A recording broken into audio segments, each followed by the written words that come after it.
Hello everyone! In today's video, I'll show you how to buy crypto on Revolut. First, open the Revolut app and tap the crypto tab at the bottom next to referrals or points. Tap trade, then select the cryptocurrency you want to buy. For example, Bitcoin. Tap on buy here. Enter the amount you want to spend. You can also choose which account or currency to buy from.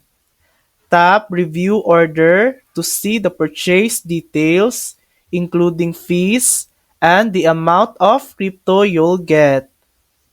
If everything looks good, tap Confirm Order, and that's it. You've successfully bought crypto on Revolut. Thanks for watching! If this video helped you, please like and subscribe for more helpful tutorials.